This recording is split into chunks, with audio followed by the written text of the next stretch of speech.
ये पूरे जीवन का अनुभव की बात बता रहे हैं। भगवान कभी भरोसा नहीं करते, भरोसे पे हो जाओ कि प्रभु अब आपका भरोसा है, हमारे साधन भी आप हो, हमारे साध्य भी आप हो।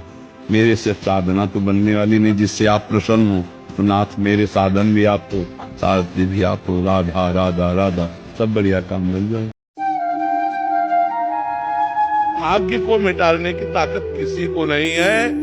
जो कुछ लिखा है वो होके रहेगा। कोई सोई जो राम रचि राखा। भगवान का भजन करो, धर्म से चलो, कोई तुम्हारा बाल बांका नहीं कर सकता। हर विपत्ति को ताल ठोक के निकल आ जाए।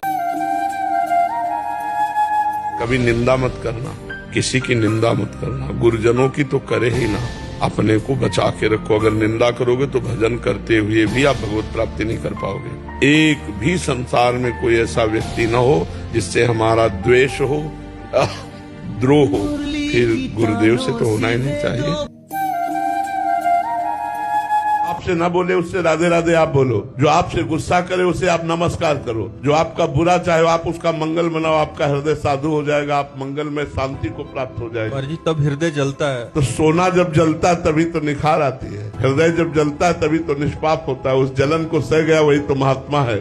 काम आया, क्रोध आया, ईर्ष्या आई, द्वेष आई, इसके प्रतिकूल आचरण करने पर हृदय जलता है। उस जलन को जो संभाल गया वही महात्मा हो जाता है। जी उसको क्षमा मतलब अंदर से प्रणाम करके या सामने से तो अहम में चोट पहुंचती है। तो अहंकार ही तो नष्ट करना है। अहंकार में तो काम, क्रोध, लोभ, राग, द्वेष ये रहते हैं। और किसमें रहते हैं? इसी घर को तो उजाड़ना है हमको। अहंकार रूपी घर को उजाड़ दो, निर्विकार हो गए। इसी महल में रहते हैं सारे दोस्त। अंतःकरण के अहंकार में ही ये जितने विकार हैं सब रहते हैं। उसी को तो नष्ट करना है। इसीलिए सबको प्रणाम करना है। सिय राम मैं सब जग जानी, करो प्रणाम जोर जुग पानी।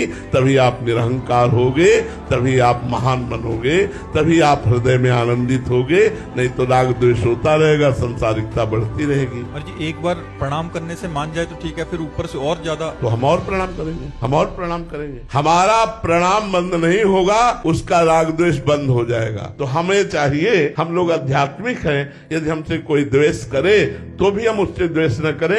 अपनी तरफ से द्वेष करना तो बनता ही नहीं है। सब में श्री भगवान विराजमान है। ये हम आध्यात्मिक उत्तर देते हैं। और ये कभी मत सोचिएगा कि यदि हम द्वेष करने वाले को क्षमा करते रहेंगे तो द्वेष करता ही रहेगा। नहीं, हमने आज देखा है वो प्रेम करने लगेगा, वो द्वेष नहीं करेगा, प्रेम करने लगे। क्षमा में बहुत बड़ी सामर्थ्य है और क्षमा सामने वाले को तुरंत बदल देती है। ये क्षमा आध्यात्मिक बल है, ये महान बल है। इसे सबको प्राप्त नहीं होता, सत्संगियों को प्राप्त होता है क्षमा करना। नहीं तो एक गाली दे तो दो गाली देने का मन होता है। जब एक गाली दे हम राधे राधे करके निकल जाए, यही हमारी आध्यात्मिकता है। क्षमा करना कमजोरी नहीं, बहुत बड़ा बल, बहुत बड़ा बल। क्षमा बलवान होता है, वो तो कमजोर होता है जो क्रोध करता है। क्षमा बलवान होती है।